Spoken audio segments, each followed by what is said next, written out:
Bueno, entonces en la clase de hoy vamos a empezar a trabajar trastornos de personalidad. Como siempre, vamos a trabajar desde la normalidad hacia la patología, ¿sí? Vamos a ir desde personalidad normal hacia lo que es un trastorno.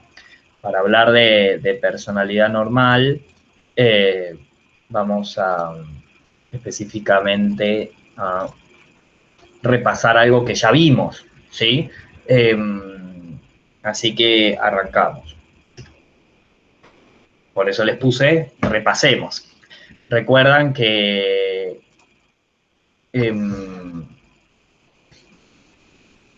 nosotros habíamos trabajado, ¿sí?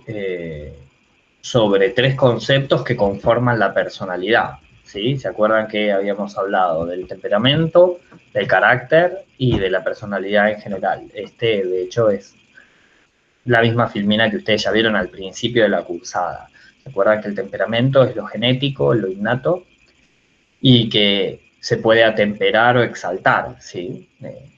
Habíamos puesto el ejemplo, ¿no? De estas familias italianas donde el abuelo es gritón, el padre es gritón y el nene también es muy efusivo, por decirlo de alguna manera, ¿sí? Eh, Habíamos hablado de carácter, ¿sí? Que es el temperamento más esas experiencias infantiles, es el interjuego con el medio social primario, que es la familia, ¿sí? Es ese interjuego entre eso genético y, y esas experiencias infantiles que pueden, insisto, exaltarlo, ¿sí? O atemperarlo, o sea, bajarlo un poco. Eh,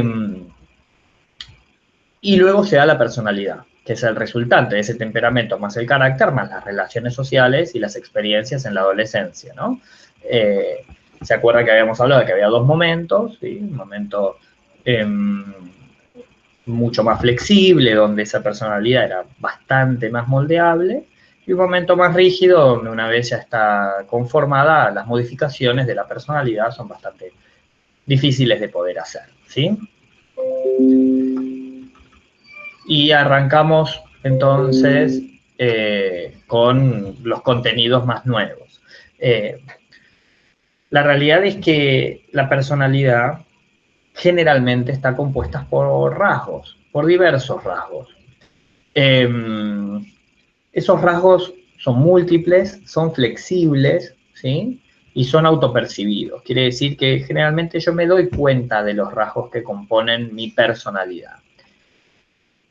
Esa combinación de rasgos, si tuviéramos que pensar que cada uno tiene 10 rasgos generalmente, pero sobre todo 3 o 4 principales, en la cantidad o en la intensidad que se dan esos rasgos, terminan siendo únicos, ¿sí? Porque pese a que uno podría describir más de 40 rasgos distintos, si decimos que una persona suele tener 10 y en algunos tiene intensidad 10 y en otros intensidad 1 de esos 10, ese balance de rasgos termina siendo como una huella dactilar de nuestra propia personalidad, es algo identitario, es algo único, ¿sí?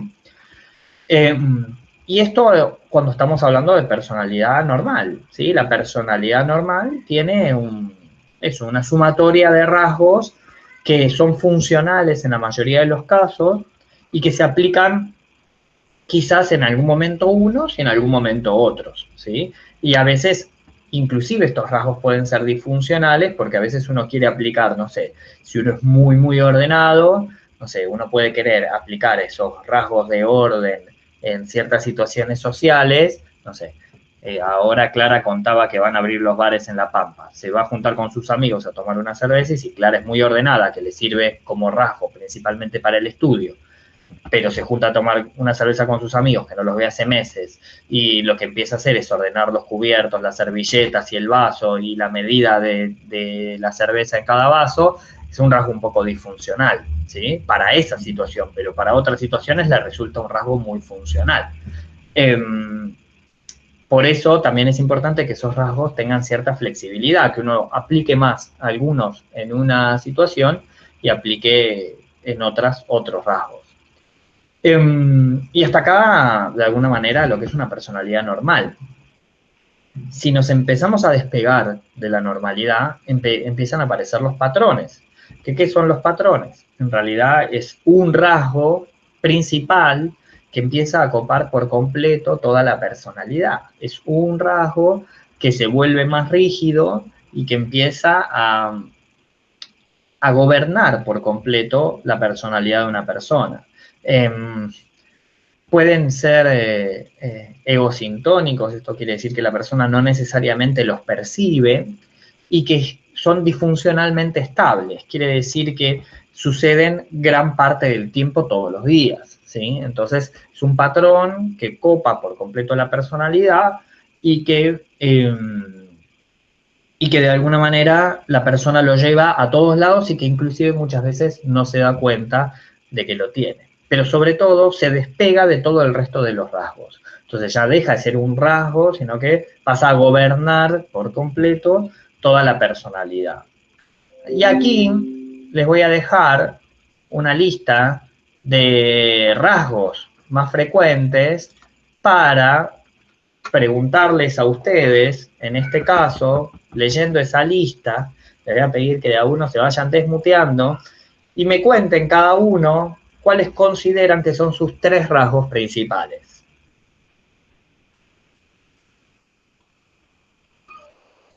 Está muy chiquita la letra, Clara, porque te estás por llevar puesto el monitor. Me estaba costando leerlo, por eso me acerqué.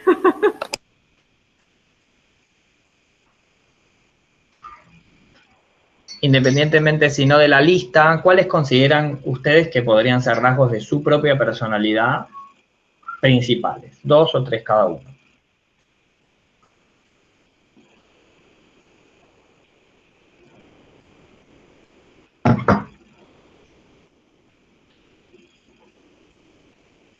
Sí, Clara, ya los tenés, ya te veo la cara, así que si querés contar.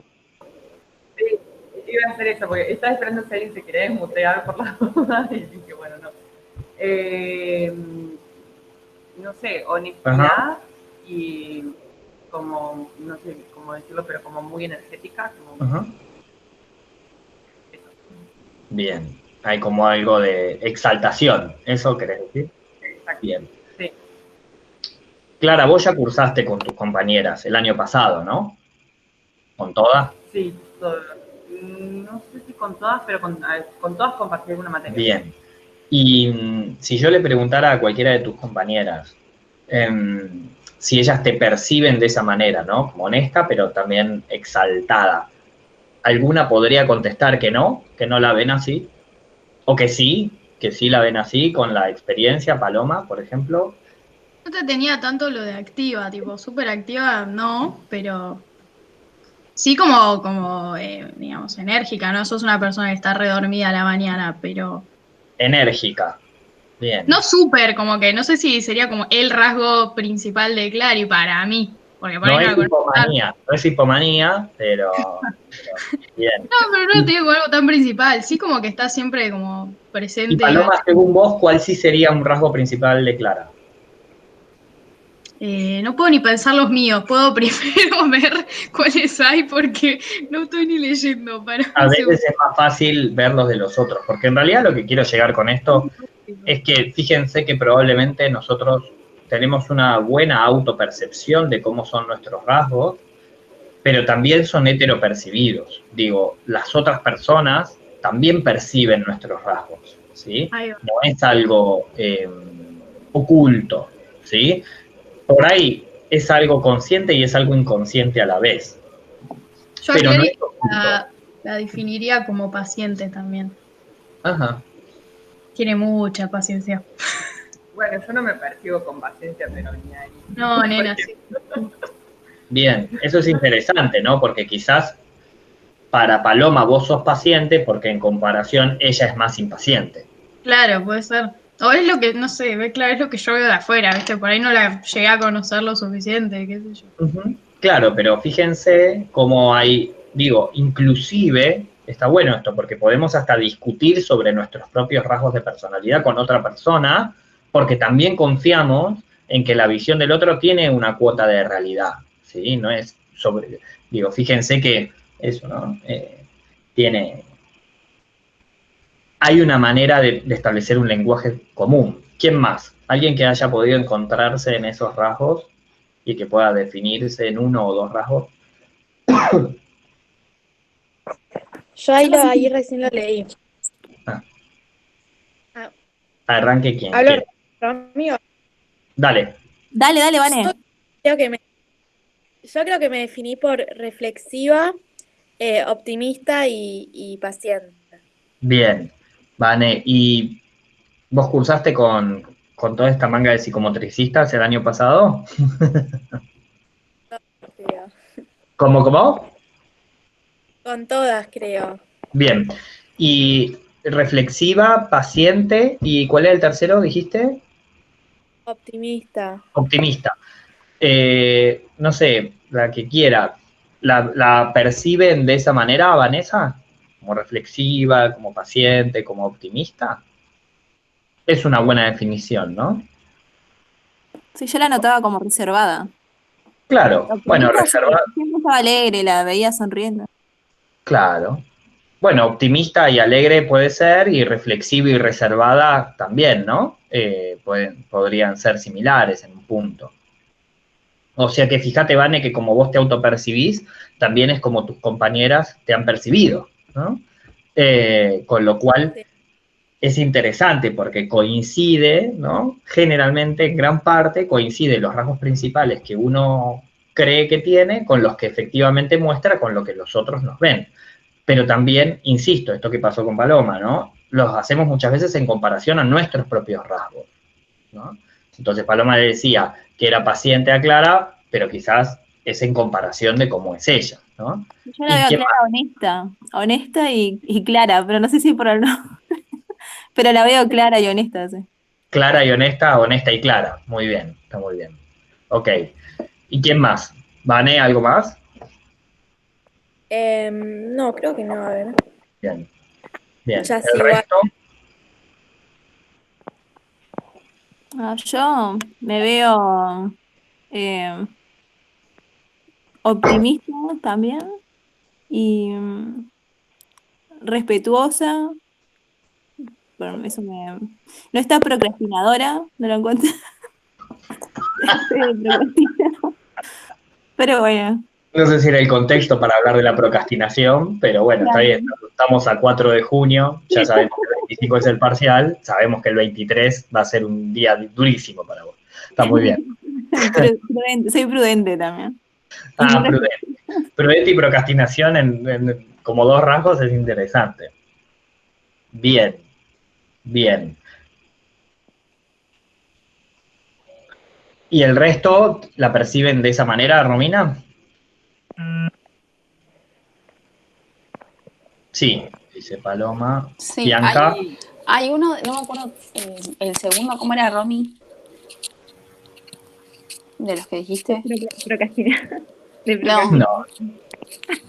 Paciente, dijo. Paciente. no, Prudente. optimista, dijiste. Sí, eso, optimista. Sí, sos optimista. Siempre estás mandando buena energía y viéndole el lado positivo a las cosas. Sí, ese yo lo veo más. Bien. Yo le agregaría comprensiva también.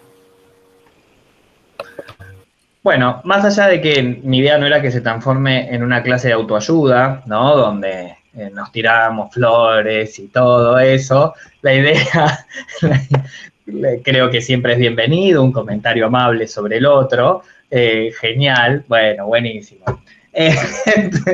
La realidad es que la idea es que puedan ver que no solo hay rasgos positivos, y me parece que está bueno que hayan hablado de los rasgos positivos, también un jueves a la mañana nos vamos a andar hablando de los rasgos negativos, pero creo que cada uno también autopercibe sus rasgos negativos, son los que menos nos gusta pronunciar, y también muchas veces son heteropercibidos, ¿sí? También los otros pueden reconocer nuestros rasgos negativos. O sea que fíjense que en ese listado, que probablemente falten algunos, obviamente, todos podemos encontrarnos con ciertos rasgos principales, inclusive podemos decir, de este tengo mucho y de este no tengo tanto, ¿sí?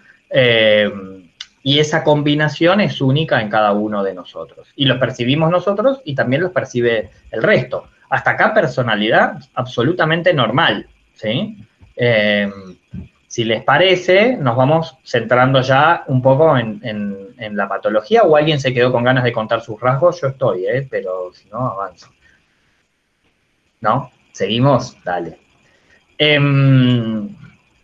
Bien, entonces, insisto, ¿no? Acá había rasgos, bueno, positivos y también negativos. ¿Cómo se clasifican los trastornos de personalidad? La realidad es que para considerar que alguien tiene un trastorno de personalidad, lo que se empieza a considerar, digo, que es lo que estamos hablando, es que hay patrones principales, que ya no hay rasgos, sino que hay patrones. Y quiero hacer una salvedad con esta clase. Por eso insistí en que habláramos de los rasgos, porque van a ver que los patrones que vamos a ver describen en manera de rasgos a mucha gente. Pero para que haya un trastorno de personalidad, tiene que haber un patrón, tiene que ser algo único, que gobierna por completo la personalidad y que es distinto a todo el resto de los rasgos, que es como el eje de la personalidad. Por eso es un patrón y por eso es un trastorno, por eso es un desorden mental. Insisto con esto, porque piensen que hay 10 trastornos de personalidad, vamos a hablar de 10 patrones diferentes y probablemente conozcan a alguien o a ustedes mismos que digan, yo de este tengo, yo de este tengo, yo de este tengo. Sí, pero probablemente ustedes lo tengan como rasgo y no como patrón. ¿Sí? Quiero ser claro con esto, por esto me tomo el tiempo de hablar de rasgos antes.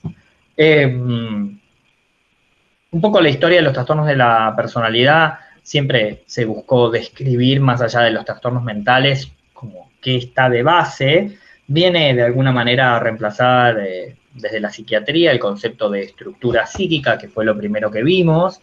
El DSM-4 en el año 94 hacía lo que se llamaba clasificación multiaxial, que era en un eje, ponía todos los trastornos mentales, y el eje 2 eran los trastornos de personalidad y las debilidades mentales. Entonces, una persona podía tener un trastorno mental en cualquiera del segundo eje de los trastornos de personalidad.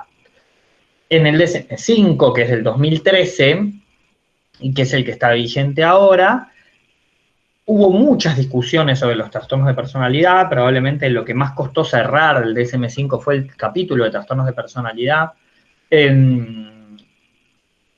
Y no se modificó en absolutamente nada de lo que se venía trabajando antes. Solamente que se lo sacó de la multiaxialidad, donde hay trastornos en un eje, en otro eje y en otro eje, quedó todo dentro de un mismo eje, pero son exactamente los mismos 10, porque es realmente muy difícil también llegar a consensos.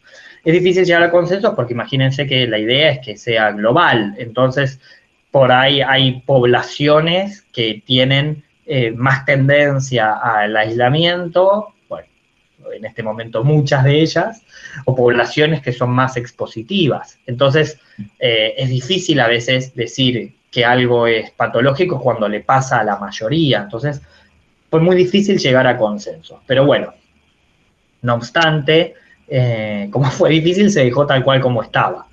El DSM-5, entonces, y como hoy se dividen en 3 grupos o clústeres principales, ¿sí? El primero, o el clúster A, es el de los sujetos extraños. ¿Por qué?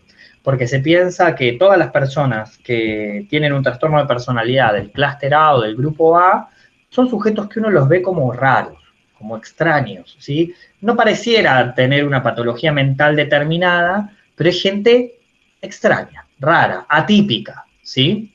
Con respecto al grupo B o al clúster B, se los agrupó como si fueran sujetos inmaduros, porque la verdad es que pareciera que son gente como inmadura, ¿sí? La persona que no termina de respetar las reglas, o el que termina siendo demasiado expositivo, o que todo el tiempo parece que quisiera llamar la atención, o la persona que es yo todo el tiempo, ¿sí? Es más parecido a los niños que a los adultos, por eso se los considera sujetos inmaduros, ¿sí? Y de hecho es interesante porque generalmente los del clúster B, algunos, no todos, los trastornos de personalidad, con el tiempo mejoran, ¿sí? O sea, a medida que crecen en edad, también mejora su trastorno de personalidad.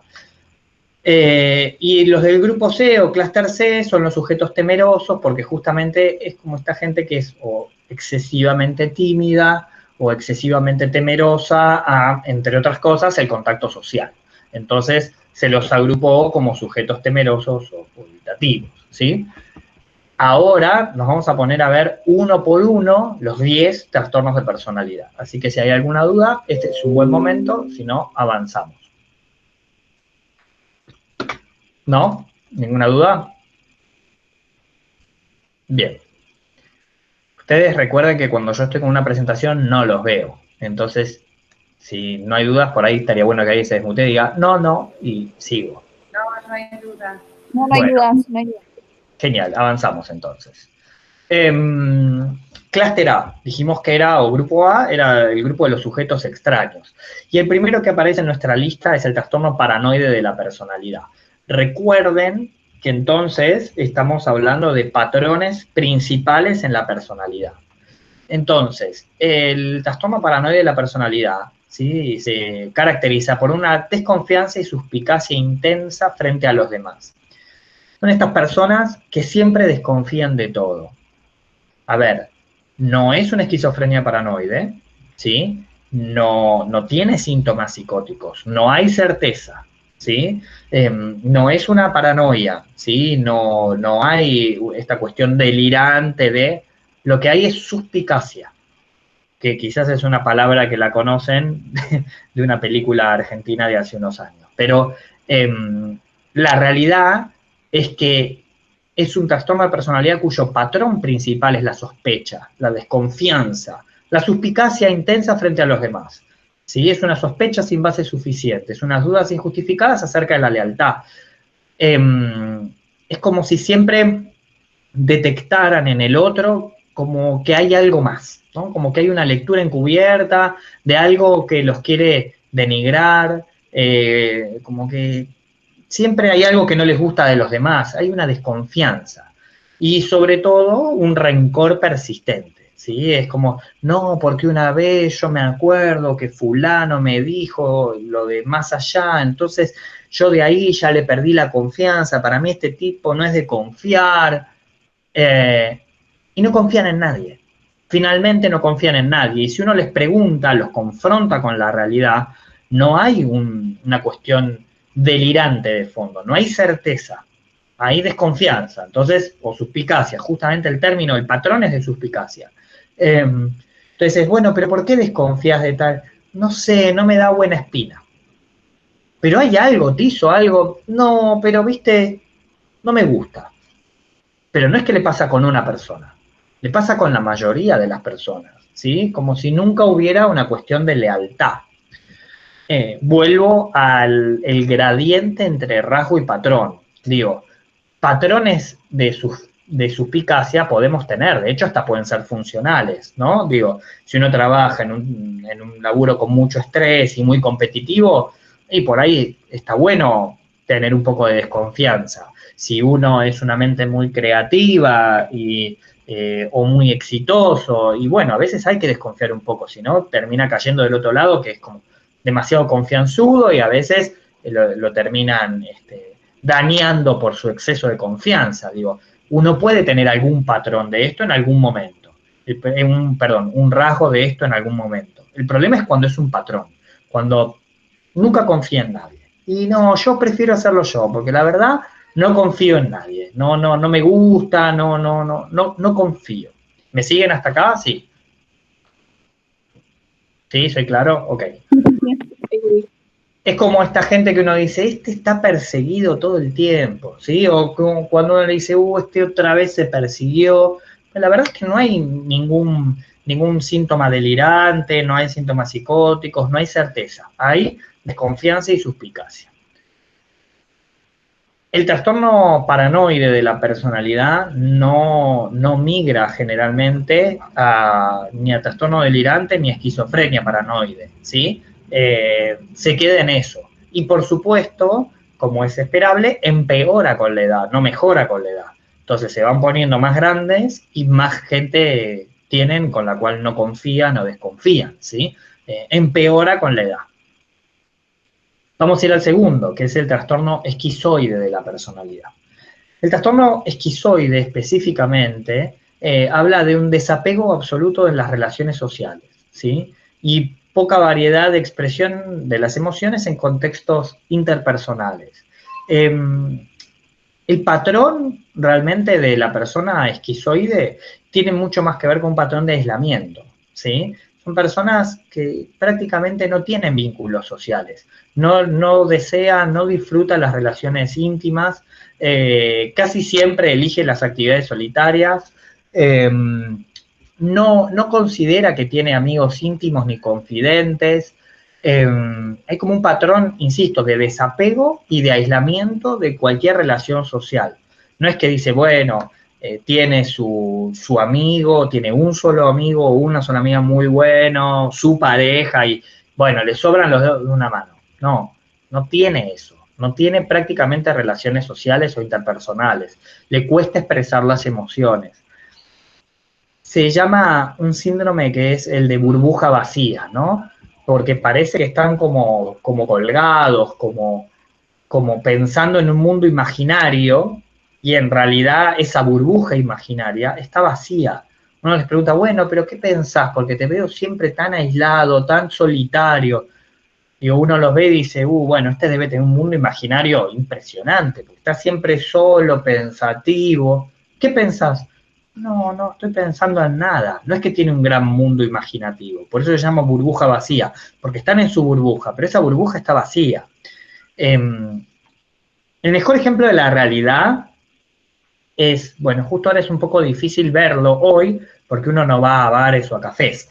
Pero, ¿vieron esa gente que, por ejemplo, no sé, uno va a un café y siempre está en el café a la mañana, solo, mirando como la nada, ni leyendo el diario, ni nada, todas las mañanas, ¿sí? Ahí solo, horas. Y uno dice, ¿qué pensará este tipo o esta mina que está ahí tantas horas pensando todas las mañanas? Digo, vos cursás en la facu y tenés el recreo de las 10 de la mañana, te vas al Starbucks de una cuadra y ves que siempre está el mismo señor sentado ahí mirando, arreglado, digo, ordenado, no es que tiene otro problema. Dice, ¿qué estará pensando? Pero está todas las mañanas. Y está todas las mañanas solo, sin contacto con nadie, sin hablar con nadie, y ahí fijo, ¿no? Como que ya hasta parecen parte del decorado, lamentablemente. Ese es el patrón esquizoide de la personalidad, ¿sí? Un desapego absoluto de las relaciones sociales, un patrón de aislamiento y este síndrome de burbuja vacía. Si vamos a los rasgos, ¿sí? No es que está mal, por supuesto, por momentos decir, bueno, quiero estar solo y no pensar en nada ni en nadie, desconectarme de todo y no quiero hablar con nadie, no quiero hablar con nadie. Digo, fantástico, digo, es un rasgo, ¿sí? Es un momento de la vida que uno tiene perfectamente el derecho a tomárselo, ¿no? Y de hecho hay gente que se lo toma muy a menudo y fantástico, ¿sí? Pero por otros momentos tiene sus amistades, tiene su pareja, tiene su trabajo, tiene como otras esferas. Pero por momentos uno podría decir, no, es que tengo, después de esta materia uno podría decir, bueno, es que tengo un momento esquizoide, pum, y te quedás así mirando la nada, mirando el techo, pensando en nada. Digo, eso es un rasgo. Acá de lo que estamos hablando, insisto, es de un patrón, ¿sí? De alguien que está todo el tiempo pensando en esta nada y en este desapego y en este aislamiento de las relaciones sociales, ¿sí? ¿Hasta acá vamos claros? ¿Sí? ¿Avanzo? ¿Sí? Ok. Sí. Bien. El tercero de este grupo, de los sujetos extraños, ¿sí? Fíjense que probablemente el más paradigmático de este grupo es este, el que viene ahora, que es el esquizotípico. Pero fíjense que hasta ahora los dos que nombramos, y hay gente rara, ¿no? Digo, el que está solo en un bar todo el tiempo es alguien raro, el que está todo el tiempo desconfiando de los otros, y es un tipo extraño, digo, no le pasa a la mayoría. Y el tercero, que insisto, para mí es como el ejemplo, es el trastorno esquizotípico de la personalidad. Tiene un malestar agudo y poca capacidad para las relaciones estrechas, pero también tiene ciertas distorsiones cognitivas o perceptivas y comportamiento excéntrico. ¿Qué quiere decir esto? Son personas que uno los ve, ¿no? Como se visten raro, piensan raro, y uno dice, pero ¿cómo pensaste eso? No sé. No, sí, porque yo creo que es evidente que esto del coronavirus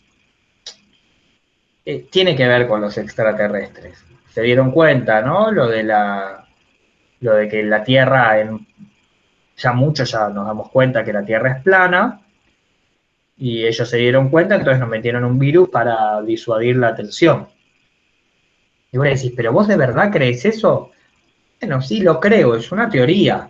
No es delirante, no es psicótico, no es certeza, ¿sí? Es una distorsión cognitiva, ¿sí? Es un comportamiento excéntrico. No es que tenga nada en contra de los terraplanistas. Tengo todo en contra de los terraplanistas, pero independientemente de eso, fíjense cómo se va como repensando de una manera como con una distorsión cognitiva, ¿no? Aparecen ideas de referencia, creencias extrañas, experiencias perceptivas inhabituales, ¿no? Como, no, y yo siento que me estoy conectando con algo del más allá, y eso del más allá me está trayendo esta información sobre el aquí y ahora, hablan de manera extraña, ¿sí? Se comportan de manera extraña con un aspecto excéntrico o peculiar. La realidad es que para uno decir que es una personalidad esquizotípica requiere que no tenga síntomas psicóticos, que no tenga ni alucinaciones ni delirios, ¿sí? Pero fíjense que estas ideas extrañas, estas ideas bizarras, digo, este ejemplo que yo les daba de no, bueno, los extraterrestres y nosotros, los terraplanistas, y por eso estamos todos aislados, digo, ¿cuán lejos está de la psicosis? Y en realidad la distancia va a ser si uno le pregunta, ¿pero vos de verdad lo creés? Y te dice, no, no es que lo creo, yo ya tengo la evidencia de que esto es así, esto hay certeza. Ah, ¿hay certeza? Sí, sí, hay certeza. Es evidente y empieza a sacar recortes de diarios donde marcó palabras, ¿sí? Distintas que se van asociando entre sí. Bueno, ahí ya se despegó del esquizotípico y ya estaríamos hablando de una esquizofrenia. A veces la línea es delgada y hay que explorarla. De hecho, lo que introduce quizás de novedoso el DSM-5 con respecto al trastorno esquizotípico es que se lo considera una personalidad pre-esquizofrénica. En realidad, ¿se acuerdan cuando hablábamos de detección temprana, etcétera, etcétera? Muchas de las personas que están prodromales, en realidad el diagnóstico, si uno dijera, bueno, lo que le pasa aquí y ahora, si un diagnóstico transversal, estaría enmarcado en un trastorno esquizotípico, ¿sí? Pero en realidad es prodromal. Porque si uno hace lo longitudinal, después ve que termina con una descompensación psicótica. Pero la realidad es que muchas de las personas que terminan en esquizofrenia pasaron antes por un trastorno esquizotípico, ¿sí? Sí, siempre fue raro, ¿sí? Siempre asociaba las ideas de manera que uno no entendía muy bien cómo, se vestía raro, se comportaba raro, y un día ya tuvo delirios y alucinaciones. Entonces el diagnóstico anterior era esquizotipía, pero el diagnóstico actual es esquizofrenia. De este grupo, el único que puede terminar en descompensaciones psicóticas es el esquizotípico. No es esperable ni que el paranoide ni que el esquizoide terminen en descompensaciones psicóticas. Y vuelvo a decir, probablemente un buen diagnóstico diferencial es de cuándo es esquizotipía y cuándo es pródromo, ¿no? O sea, cuándo ya está en camino a ser una persona con esquizofrenia o cuándo en realidad es una manera de ser esquizotípica, ¿no? De hecho, ahora mucho se habla de los factores esquizotípicos, ¿no? De, bueno, esta persona tiene alta puntuación en esquizotipía basándonos en esto, ¿no? Específicamente en el diagnóstico de personalidad esquizotípica. ¿Dudas? Ahora sí la hablo. ¿Dudas de este grupo? ¿No? No, por ahora no. ¿Venimos claros? ¿Algún terraplanista en la sala? Okay, bueno. No es que tenga, comentario no va a decir nada. claro, no es que tenga nada en contra de los terraplanistas. Pasa que se da mucho la comorbilidad entre terraplanista y antivacunas, y con los antivacunas sí tengo mucho en contra. Entonces, por eso, pero contra los terraplanistas no. De hecho, tienen teorías muy interesantes. Falaces, pero muy interesantes. Bien. ¿Dudas hasta acá, no? ¿Sigo? Bien. Ups. Ahí va. Con este trastorno, entonces, cerramos el capítulo de los sujetos extraños, ¿sí? Donde está el paranoide, donde está el esquizoide y donde está el esquizotípico. El grupo B, ¿sí? Es el de los sujetos inmaduros, ¿sí? Vuelvo a decir, fíjense que vamos a empezar a hablar de cada uno de estos sujetos y vamos a ver que la verdad que son conductas que por ahí son esperables en la infancia o inclusive podrían suceder un poco en la adolescencia como rasgo, pero como patrón, ya en la adultez, claramente está hablando de una profunda inmadurez, ¿no? El primero con el que abrimos este grupo es el trastorno antisocial de la personalidad. El trastorno antisocial, en realidad, es como el heredero de parte de las psicopatías, ¿no? Es como el heredero de algunas cuestiones perversas, si se quiere, ¿no? Es una manera de hablar de la perversión dentro de los trastornos de personalidad. Fíjense que tiene una inatención en la vulneración de los derechos de los demás, como, bueno, elige romper las reglas conscientemente y no le preocupa, no siente remordimiento por haberlo hecho. Hay un incumplimiento, sí, sistemático y reiterativo de las normas sociales. Hay un engaño, una impulsividad, una irritabilidad y agresividad y sobre todo una irresponsabilidad constante, ¿sí? Y como bien les decía recién, hay ausencia de remordimiento. O sea, la persona no le da culpa a romper las reglas. Digo, en realidad es una manera, dentro de la psicopatología, de hablar de la perversión, ¿sí? O de ciertas psicopatías. Pensar que todos los criminales son antisociales es un poco reduccionista, pero es una manera de decir, bueno, muchos de ellos probablemente tengan un trastorno antisocial de la personalidad. Pero no deja de ser un criterio, insisto, diagnóstico, ¿no? No estamos hablando de por qué alguien desarrolló un trastorno antisocial, ¿no? Que puede tener que ver, insisto, con abuso de sustancias, que puede tener que ver con la conformación del temperamento y el carácter, implican muchos factores. Pero el trastorno antisocial, insisto, tiene que ver justamente con este romper las reglas, ¿sí? Con este romper las reglas, con un patrón justamente de pérdida de reglas y de ausencia de remordimiento y de irrupción sobre los derechos de los demás. Lo cual, insisto, no quiere decir que alguien no pueda tener un rasgo, ¿no? En algún momento, no sé, tenías ganas de no ir a la facultad y fuiste, en la época que íbamos, fuiste, firmaste y a los 10 minutos dijiste voy al baño y te fuiste. Una vez porque, no sé, tenías otros planes. Te voy a decir, bueno, pero no hubieras venido, no hace falta, tenías 4 faltas, no sé, 1000 cosas podríamos decir. Lo hizo una vez, que fue un rasgo antisocial, no sé, puede pasar que alguien alguna vez rompa las reglas, ¿sí? No sé. Si alguno de ustedes compra dólares en el mercado paralelo de cambio o en el dólar blue, es ilegal. Está haciendo algo en contra de las reglas. De hecho, por comprar esos dólares hace que aumente el sistema inflacionario. Un montón de gente lo hace. ¿Son rasgos? Y son rasgos, la verdad. Pero bueno, puede suceder. Y ante la explicación de, pero ¿por qué compraste en un dólar paralelo que es ilegal y que alimentás? No me da remordimiento, es la manera que tengo de justificar, de con no sé qué, mis ahorros, no sé, está bien. Es un rasgo. Distinto es cuando es un patrón, donde es un patrón sistemático, permanente, de romper las reglas, de estar en contra de las reglas y de, sobre todo, avasallar sobre los derechos de los demás, ¿sí? Ese es el trastorno antisocial. Uno de los pocos trastornos que el DSM requiere que la persona tenga más de 18 años. ¿Por qué? porque la comprensión absoluta de las reglas, ¿sí?, requiere una madurez cognitiva que se pone como línea de corte la mayoría de edad. Por eso, para la ley también está la mayoría de edad, ¿no? Porque requiere justamente una comprensión absoluta. Entonces, para el DSM es importante que la persona tenga, o para poder establecer el diagnóstico con allá del DSM, que la persona ya sea mayor de edad.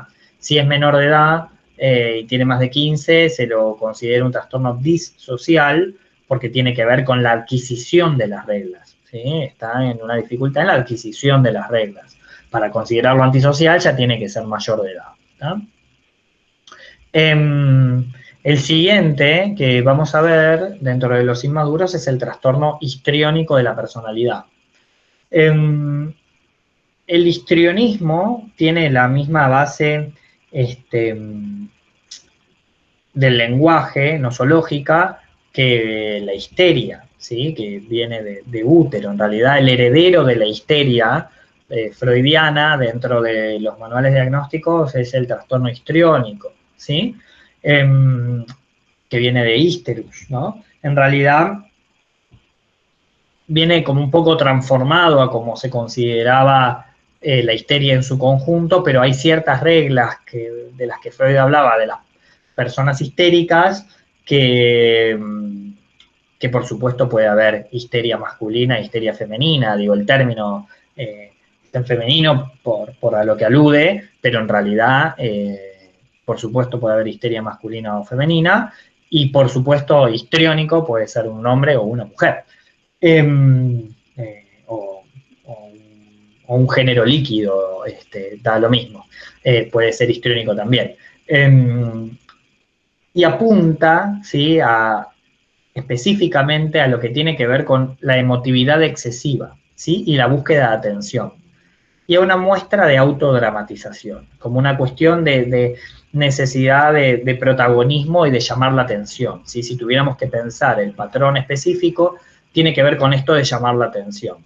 Se siente incómodo en situaciones en las que no es el centro de atención. Utiliza generalmente el aspecto físico para atraer la atención o provocativamente inapropiado, ¿sí? Y considera que las relaciones son más estrechas de lo que son en realidad. Y acá, como el abanico de opciones es bastante amplio.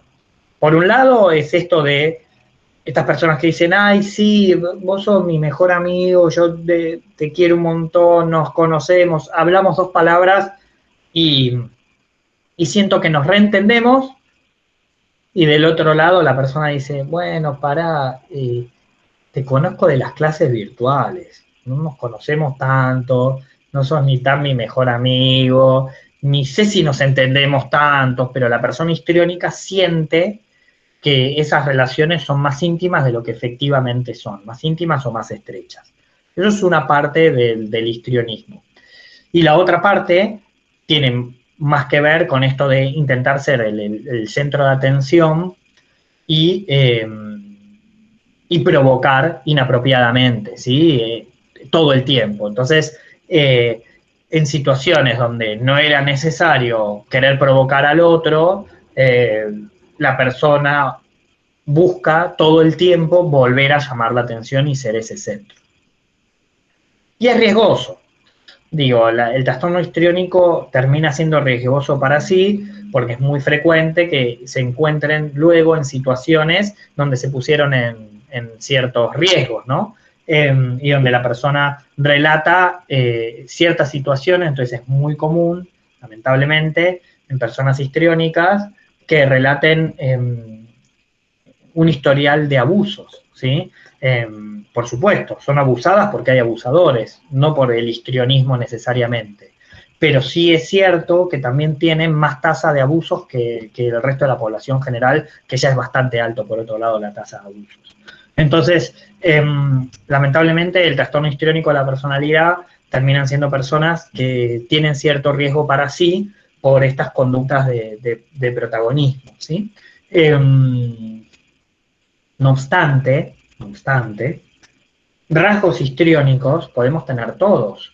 Digo, no es nada fácil y perdonen la autorreferencia, pero no es nada fácil tener que dar clases a través de una camarita, un monitor, 9 de la mañana, en el medio de una cuarentena. La verdad que si no tuviera algún rasgo histriónico, de esta situación ya me hubiera bajado hace un montón. Y me la vengo bancando porque evidentemente algún rasgo histriónico debo tener para poder sostener esta situación. Digo, docentes, músicos o distintos artistas, oradores principales, políticos, digo, algún rasgo histriónico tenés que tener. Ahora, si yo salgo de dar la clase acá y me voy a tomar un mate con mi familia y digo, no, porque lo que les quiero contar es, no, pará, flaco, terminó la clase hace una hora, o sea, cortala, ya está. Ahora habla como un ser humano normal. Entonces, rasgos histriónicos podemos tener y pueden ser funcionales a nuestras actividades laborales inclusive, o al revés, nos buscamos actividades laborales que a veces son funcionales a nuestros rasgos histriónicos, pero es esperable que sea un rasgo, y no que en todo en la vida sea cierto protagonismo. ¿Hasta acá fui claro? Dale, exploren sus rasgos histriónicos y opinen algo, che, que estoy hace media hora sin parar de hablar. Bien, bueno, genial, avanzo un poco. Bianca. Sí, está buena esta diferencia que decís entre que pueden ser lo que es rasgo y lo que es un patrón.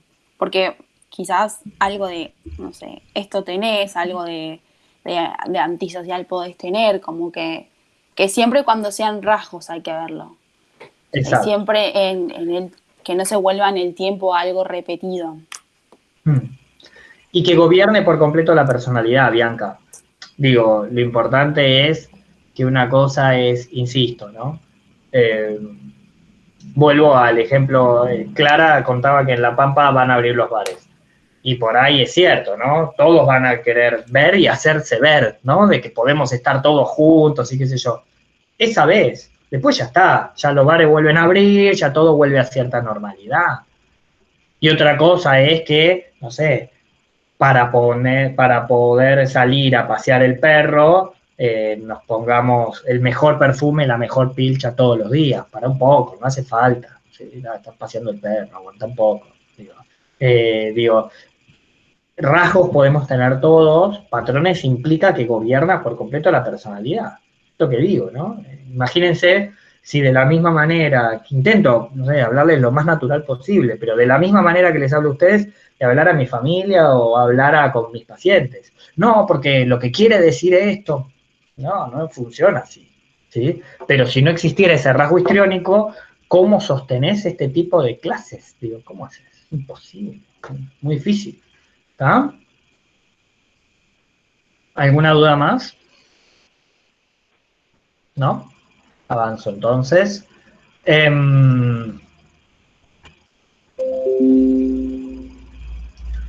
Y bien. El siguiente que vamos a ver, que probablemente es el más paradigmático del grupo B, o el de los sujetos inmaduros, es el trastorno límite de la personalidad. ¿Se acuerdan cuando hablábamos en estructura? Hablamos de 4 estructuras. El heredero del concepto estructural de la estructura límite es el trastorno límite de la personalidad, ¿sí? Y yo les dije que íbamos a hablar un poco más cuando nos toque esta clase, y eso vamos a hacer. La realidad es que el trastorno borderline o límite, el patrón principal es la inestabilidad, es el desborde, ¿sí? Es esa situación de que todo se desborda, ¿sí? Por definición es una inestabilidad en las relaciones interpersonales. Tiene una inestabilidad de la autoimagen y de los afectos y mucha impulsividad o impulsividad intensa. Hacen esfuerzos desesperados para evitar el desamparo, ¿sí? Las relaciones interpersonales son siempre inestables e intensas. Es importante esto porque generalmente las personas que tienen trastorno límite de la personalidad se descompensan mucho más ante las relaciones sociales, sobre todo ante la ansiedad de separación, ante tener que separarse de alguien o tener una distancia con un otro. Puede haber alteraciones de la propia identidad. Y esto apunta, ¿se acuerdan a que hablábamos, cuando hablamos de estructura borderline, a el síndrome de difusión de identidad del yo? ¿Se acuerdan que hablábamos de que la persona borderline tiene un síndrome muy específico de la identidad del yo, que se llama síndrome de difusión de identidad, donde las paredes de ese yo terminan volviéndose como gelatinosas? Por momentos parece que no hubiera diferencia entre el mundo interno y el mundo externo, y por momentos esas paredes se vuelven excesivamente rígidas, entonces parece que estuvieran desconectados de la realidad. Eso es alteración de la identidad. También hay impulsividad, ¿no? En áreas que son potencialmente autolesivas, entonces puede ser en gastos, en sexo, en drogas, en conducción temeraria, hablo de la conducción vehicular, de atracones alimentarios. Digo, suele haber impulsividad en áreas que la persona puede potencialmente dañarlo. Suele tener comportamiento, actitud o amenazas recurrentes de suicidio, ¿sí? El trastorno límite de la personalidad es frecuente que tengan amenazas recurrentes de suicidio o comportamientos autolesivos, entonces se cortan, se lastiman, se dañan a sí mismos. Lo que suelen decir es que el dolor físico es más gobernable que el dolor espiritual. Entonces es preferible, si tienen un dolor interno, trasladarlo a un dolor físico, por eso los cortes, porque por lo menos lo pueden gobernar, y el dolor interno no se puede gobernar. Siguiendo con la música del Río de la Plata, hay una banda uruguaya que se llama No Te Va a Gustar, que en una de sus canciones dice: no hay dolor que duela más que el dolor del alma, ¿no? Y efectivamente no se arregla sino más. Cosas lo hacen aliviar, pero no lo calman. Y hasta ahí me acordé. Pero la realidad, efectivamente, no hay dolor peor que el dolor del alma. En las personas borderline, imagínense, en personas que ya tienen un patrón de inestabilidad permanente, donde ya tienen esta cuestión de un yo lábil, ese dolor del alma se vuelve absolutamente ingobernable. Entonces, al volverse ingobernable, es frecuente, ¿sí?, que pasen de la impulsividad a decir, bueno, no, me olvido de todo, entonces se pasaron un fin de semana de pánico y locura, ¿sí?, de drogas, sexo y descuido, sobre todo, no porque esté mal un fin de semana de drogas o de sexo, sino el problema es el descuido, ¿sí? Y pasan de eso a terminar cortándose y a sentirse muy mal con el mundo. Generalmente las personas de trastorno límite de la personalidad refieren sentir un vacío crónico, ¿sí? Refieren sentir un vacío crónico que lo terminan intentando llenar con esto, ¿sí? O con distintas actitudes o comportamientos o con lesiones. Alguien se había desmuteado, ¿verdad? No sé, quería preguntar. No, yo iba a decir de eso de la autodestrucción, ¿no? Sí. Como que se quieren autodestruir, entonces, ¿no? Sí, en realidad querer es demasiado evolucionado, no es que eligen, querer implica poder elegir, ¿no? No es que se quieren autodestruir, el tema es que en respuesta a ese vacío crónico y esa inestabilidad terminan lastimándose, ¿no? Entonces, digo, todo termina siendo un desborde. Entonces, vienen al consultorio y te cuentan, ¿y cómo fue la última semana? No sé ni por dónde empezar. Y ya cuando empieza a decir no sé ni por dónde empezar, vos te empezás a agarrar así la cabeza y decís, ay, a ver qué va a contar ahora. No, bueno, pasa que el viernes conocí a una chica y nada, terminamos yéndonos a la villa a comprar cocaína y de ahí me tomé 3 Viagras y estuvimos teniendo sexo hasta el sábado del mediodía y cuando se fue, me agarré una botella de whisky, la llevé a la casa con una botella de whisky, me clavé media botella de whisky y terminé en un prostíbulo, porque yo así no me podía seguir a dormir. Y nada, me gasté todo el sueldo que tenía, me lo gasté esa tarde, pero tuviste relaciones con la... No. Whisky y merca y eso. Y de ahí, el sábado a la noche, salí del prostíbulo, me fui a un boliche, me clavé 2 pastillas, me quedé bailando hasta las 8 de la mañana, terminé, ¿sabés el desastre que hice? Terminé bailando arriba de la barra, me terminaron cagando trompadas los patobicas, terminé en el hospital el domingo al mediodía, me voy a mi casa, hasta ahora ya vamos 30 y pico de horas sin dormir, ¿no? Y cuando llegué dije, ¿qué hice? Me gasté todo el sueldo, y la mina del viernes me reencantaba, entonces le empecé a mandar mensajes que era el amor de mi vida, y ella me dijo, pará, flaco, o sea, soy un Tinder de cuarentena, aguantá, o sea, no es para tanto. No, que sos el amor de mi vida, y ahí me cortó el teléfono, me dijo, no me llamé más, ni siquiera estuvo tan bueno, y ahí dije, no, yo así no puedo seguir viviendo, y me corté todo, me hice 17 cortes en los brazos, y me cortaba uno y me lo curaba, porque nada, si no me iba a desangrar, y en un momento ya no me pude curar más, y me quedé dormido. Y me desperté el martes, domingo a la tarde, ¿no? Me desperté el martes y estaba todo en un charco de sangre, cagado encima, y ahí dije, no, mi vida no puede seguir así, me fui a bañar y vine para acá.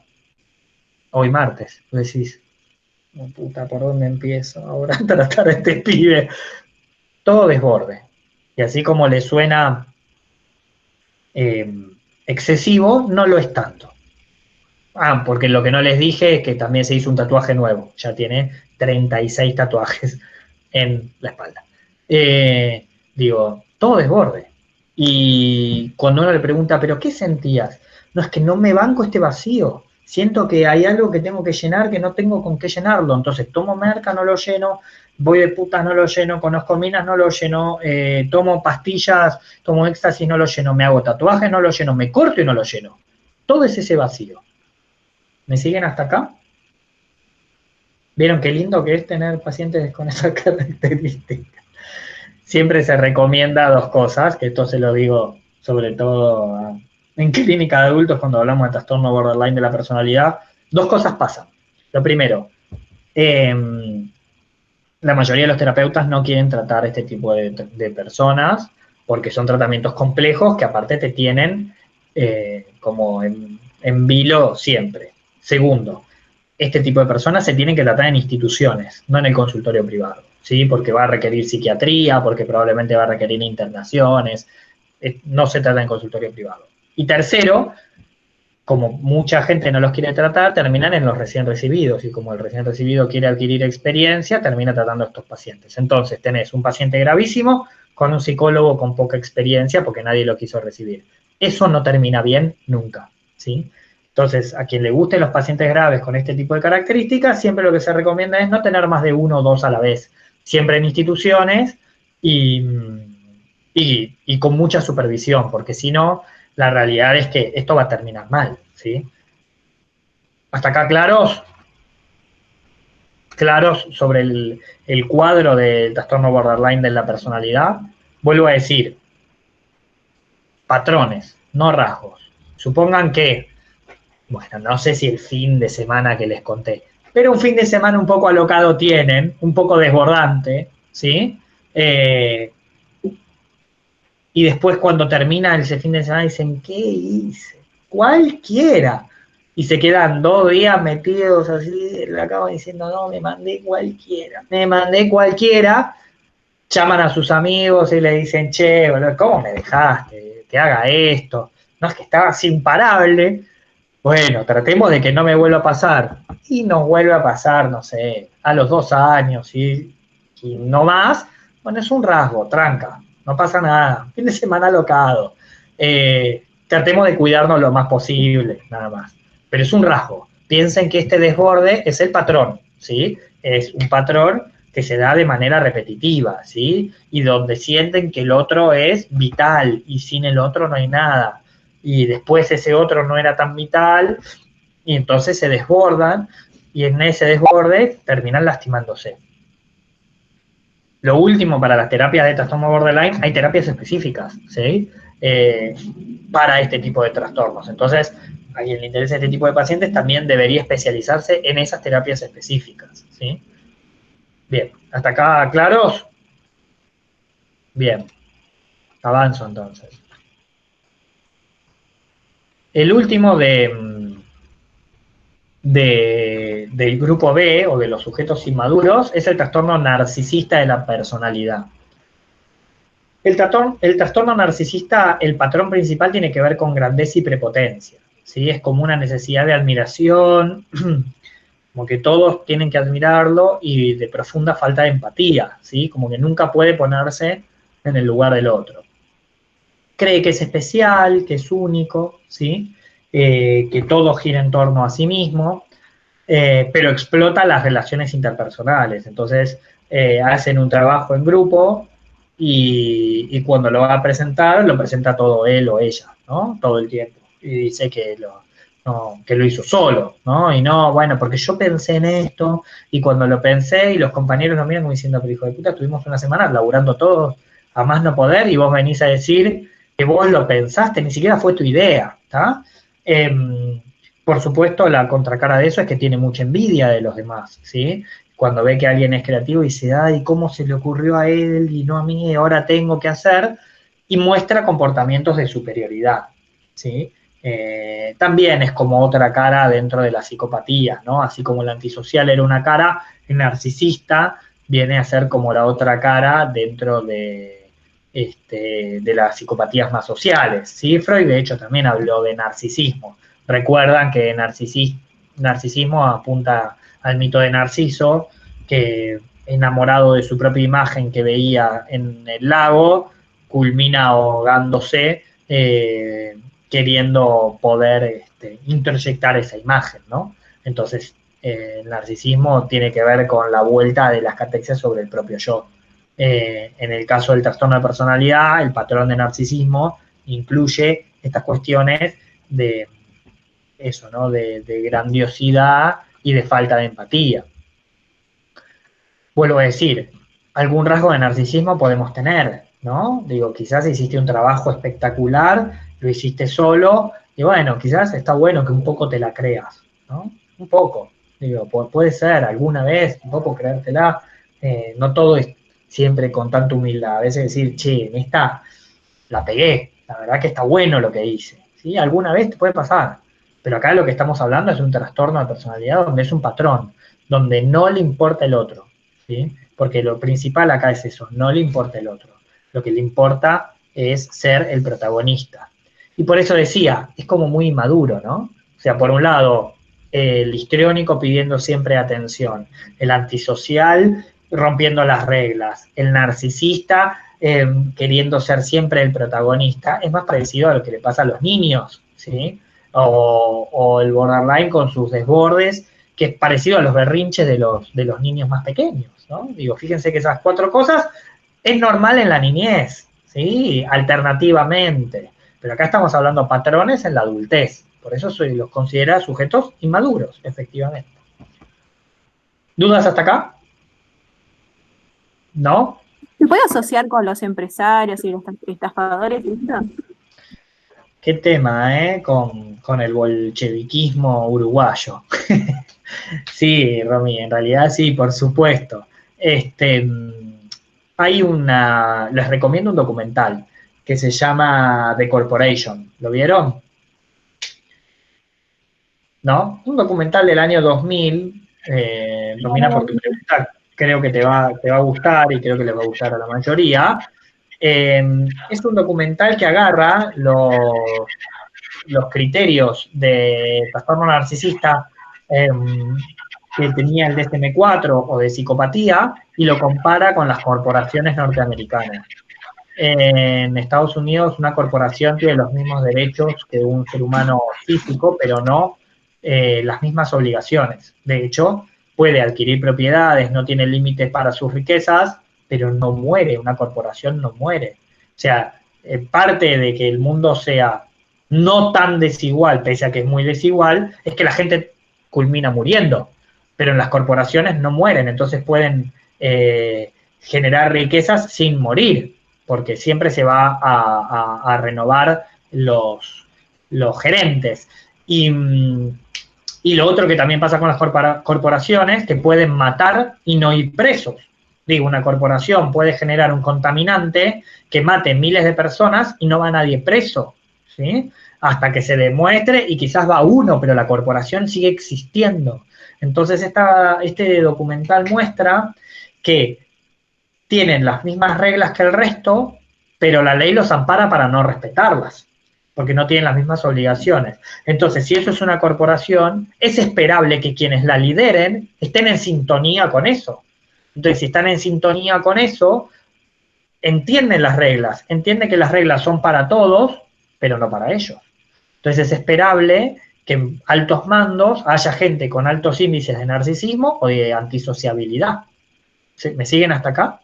Un documental interesante. Entonces, sí, Rami, ante tu pregunta, va, creo que por este lado, ¿sí? Muchas veces se ve en mandos medios, en mandos altos, gente que sube porque pisó muchas cabezas, ¿no? Y de esa manera logra escalar de alguna manera, ¿no? Y bueno, esos son patrones narcisistas de la personalidad, ¿no? Entonces sí. Se los recomiendo, el documental es muy interesante. ¿Dudas hasta acá? ¿No? Bien. Avanzo entonces con el tercer grupo,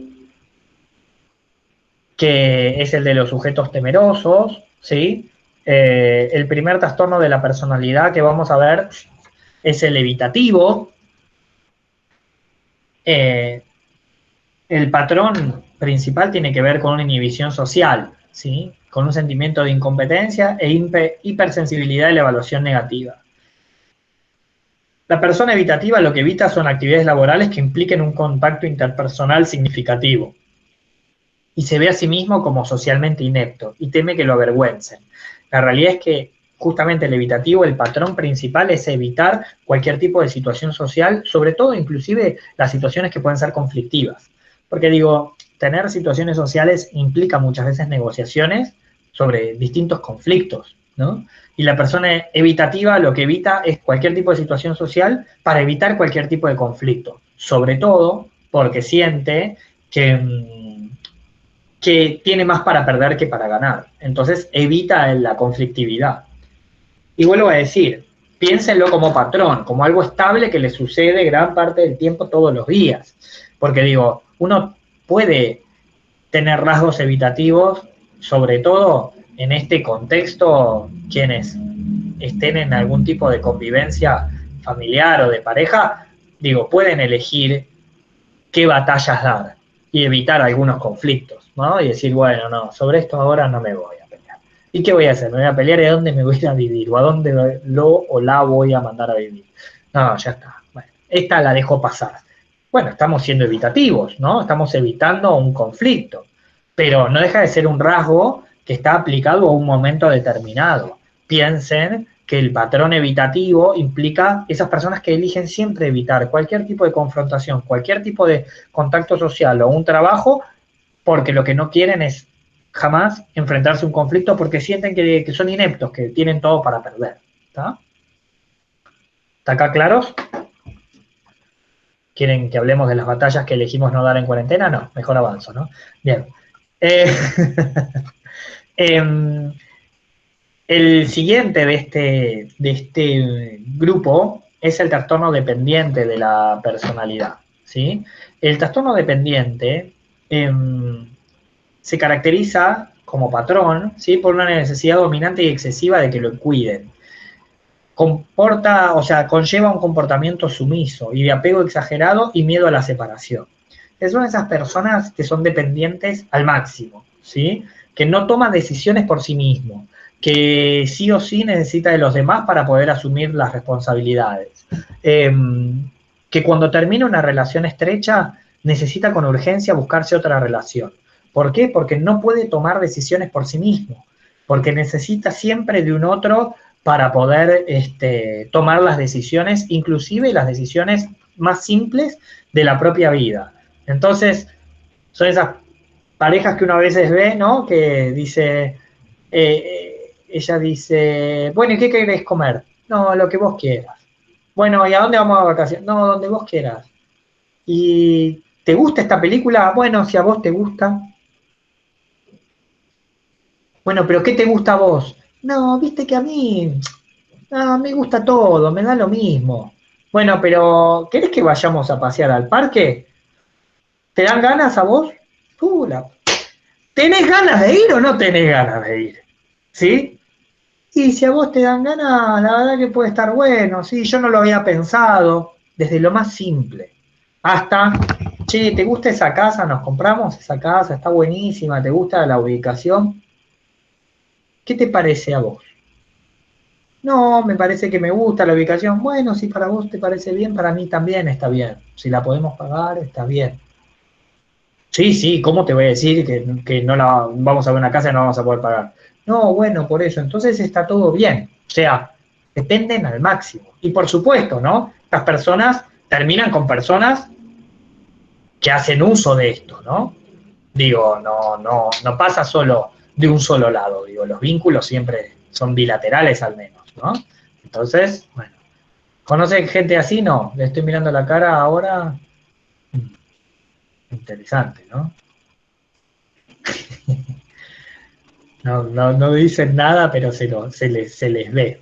Bueno, muy bien, genial. Muy bien. Bueno, piensen, insisto, como patrón, ¿sí? Un patrón de personalidad, no un rasgo. Digo, un rasgo sería a veces esto, no, bueno, me da lo mismo, la verdad.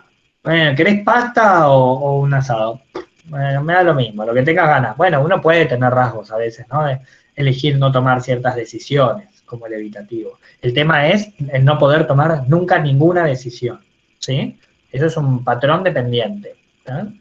Y sobre todo esto, ¿no? Personas que terminan un vínculo y que rápidamente necesitan empezar otro, ¿no? Para seguir este patrón. Bien. Si no hay dudas hasta acá, voy al último de los trastornos de la personalidad que vamos a ver, que cierra el grupo de los sujetos temerosos, que es el trastorno obsesivo compulsivo de la personalidad, ¿sí? En el DSM-4 existía el trastorno obsesivo compulsivo como trastorno de ansiedad y el trastorno obsesivo compulsivo de la personalidad. En el DSM-5 ya está el trastorno obsesivo compulsivo de la personalidad, sigue estando, y apareció el trastorno obsesivo compulsivo como un trastorno mental específico. El que vamos a ver ahora es el de la personalidad, porque quien tiene obsesiones y compulsiones es un trastorno obsesivo compulsivo específico, que yo creo que lo vamos a ver cuando veamos hábitos, que vamos a también agregar, vamos a ver sueño, alimentación. No sé si vamos a llegar a ver los sexuales, pero voy a agregar trastorno de estrés postraumático, que está dentro de los de estrés, y obsesivo compulsivo específico, ¿sí? Por lo que es la definición de obsesión y compulsión.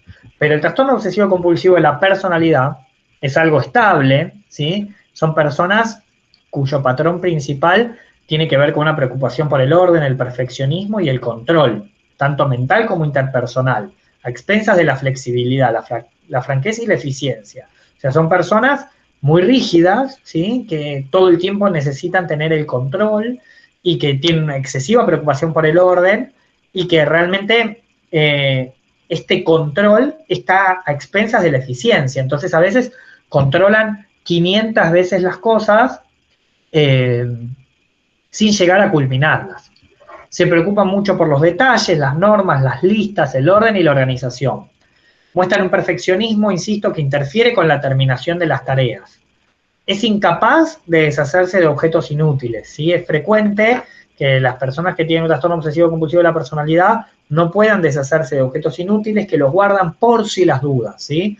Está poco dispuesto a delegar tareas, ¿sí? Termina haciendo todas las tareas de su manera o a su manera, ¿sí?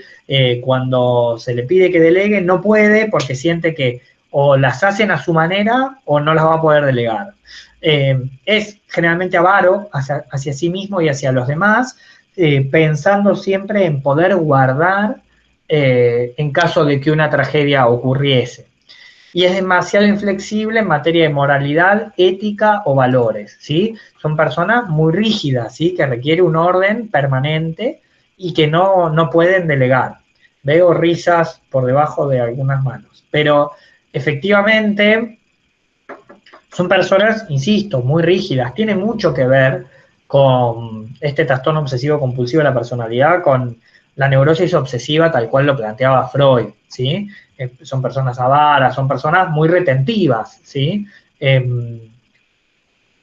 La verdad que, por definición, y por lo que estamos hablando, suelen ser personas bastante aburridas, por otro lado, ¿no? Porque termina todo yendo en pos del control en vez de en pos de la eficiencia de la realización de una acción, y del control y del orden, y de la falta de delegación, ¿sí? Eso, suelen ser como bastante aburridos. No presentan específicamente en el trastorno de personalidad rituales compulsivos. Eso lo presentaría más el trastorno obsesivo compulsivo específico, ¿sí? Que lo vamos a ver en otra clase. ¿Se acuerdan que obsesión es un pensamiento de que una tragedia inminente va a ocurrir y que compulsión es el acto que inhibe ese pensamiento? Y eso le pasa mucho más al trastorno obsesivo compulsivo en general. El de la personalidad tiene mucho más que ver con los patrones de orden, con los patrones de perfeccionismo y hasta de avaricia, ¿sí? Va mucho más por ese lado. ¿Ah? Insisto, no es que no pueda haber rasgos obsesivos, ¿no? Digo, por ahí para llevar una carrera universitaria adelante es muy importante tener listas de los pasos a seguir sobre temas, tener cierto orden en el espacio de trabajo. Para llevar una profesión adelante es muy importante, no sé, tener un horario, por ejemplo, no sé, estoy atendiendo pacientes, es muy importante tener un horario específico, una agenda que me avise y siempre, digo, hay cuestiones de orden que son necesarias, pero imagínense eso llevado a toda la vida, ¿sí? Donde la persona no puede hacer ninguna actividad si no es a través de un orden. Entonces llega, como hablábamos el ejemplo antes de Clara, va al bar y les ordena a todos la cerveza, que estén todos a la misma altura, los cubiertos, la servilleta. Qué pesada, dice. Bueno, sí, aguantá, Clara, ¿qué querés que haga? Digo, va por ese lado, ¿sí? Entiéndanlo como patrón de personalidad, ¿está? Bien. Y hasta acá llegamos con la parte teórica de hoy, ¿sí? Cuéntenme un poco, los escucho.